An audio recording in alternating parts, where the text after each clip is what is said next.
প্রিয় গ্রাহক, আসসালামু আলাইকুম। বরাবরের মতো আপনাদের জন্য নতুন আরেকটি ফার্নিচারের ভিডিও নিয়ে চলে আসলাম। একটি wall cabinet 6 feet by 7 feet Chittagong teak সেগুন কাঠের খুবই সুন্দর এবং আকর্ষণীয় ডিজাইনের। দেখতেছেন যে পায়াগুলি দেওয়া আছে কোনারে, এগুলি পাঁচ পাঁচ পায়ার উপরে খোদাই করে ডিজাইন করা হয়েছে।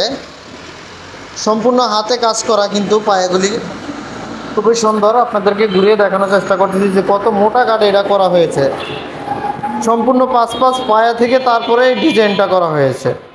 আলগা কোনো কাঠ কিন্তু এখানে লাগানো নাই, সম্পূর্ণ সলিড কাঠের উপরে করা ডিজাইন। এর পাশে আপনাদের পাল্লার ডিজাইনগুলি এবং কানিশের ডিজাইন দেখাবো ইনশাল্লাহ। দেখেন খুবই সুন্দর। এক প্রবাসী ভাই অর্ডার করেছে আমার এখানে, কুমিল্লা দাউদকান্দি, মোহাম্মদ মজিবুর ভাই। তার নিজের পছন্দ মতো ডিজাইন করা হয়েছে, উনি ডিজাইন দিয়েছে, আমরা ডিজাইন কাস্টমাইজ করে করা হয়েছে। যে পাল্লা ডয়ের জায়গার স্বল্পতার কারণে ঠিকমতো দেখাতে পারতেছি না আপনাদের। এই পাশে তো আসলে অনেক ফার্নিচার দোকানে জায়গা হয় না, এই কারণে আর কি ভিডিওটা সুন্দর করে দিতে পারতেছি না। এই যে এই পাশে পায়াগুলি দেখাচ্ছি, চারিদিকে 4টা পায়া, উপরে 2টা নিচে